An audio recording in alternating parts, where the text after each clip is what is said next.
Joining me is Michael Shoebridge from Strategic Analysis Australia. Michael, thank you so much for joining me. Look, I really want to try and ascertain where these communication failures came from or what actually went wrong, because even up until yesterday, Labor said it was not clear if the Chinese flotilla conducted live fire drills.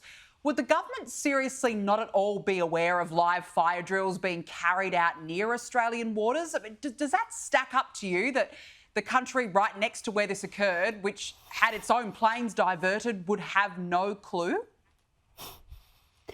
Well, if it was a country like Japan or South Korea who've been coping with this from China most days of the week, I'd say they absolutely would know that.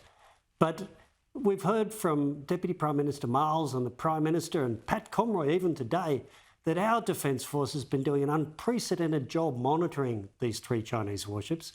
But the head of our military has told us repeatedly that he still doesn't know if the warships fired their naval guns or launched missiles during the fire drills.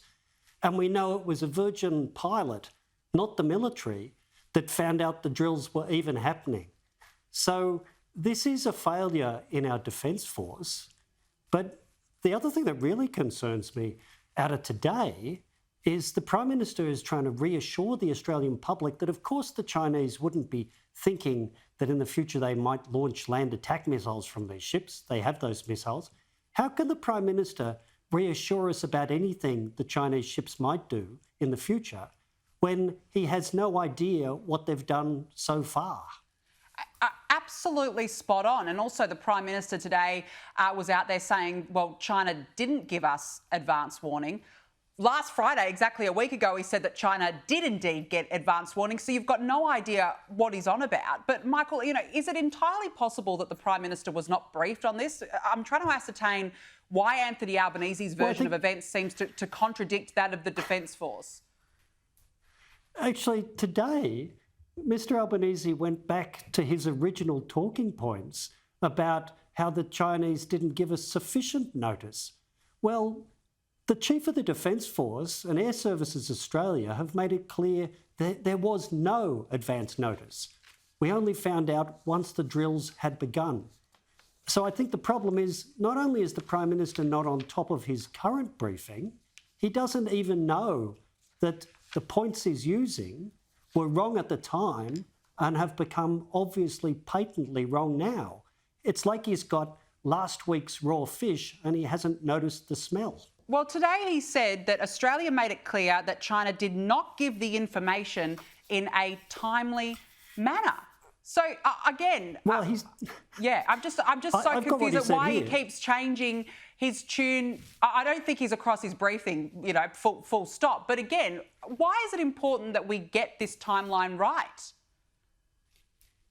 Well, it's so important because whether Chinese warships are doing live fire drills that can include firing surface-to-air missiles above where airlines operate is safety-critical information for air passengers and for the airlines that fly over those drills. That's why 49 flights had to divert when the first drills happened.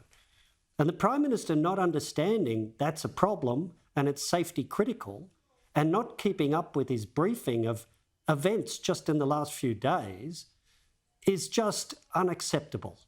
Yeah, absolutely. And I've got to ask you, what does it say about our own surveillance? Because this was picked up by a Virgin Australia passenger jet. God help us if war breaks out. Well, here's another moment of surreal stuff.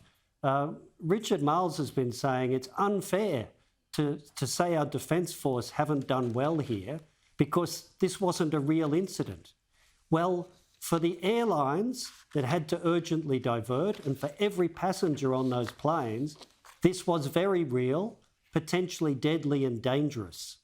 And it's that the Prime Minister and the Defence Minister don't grasp that and that our military still can't tell us whether missiles or naval guns were fired or not is beyond disturbing. Yeah, it's a real worry that this is happening very close to Australian waters and nobody seems to know what's going on. Michael Shoebridge, nice to have you on. Thank you very much for joining me on the show this evening.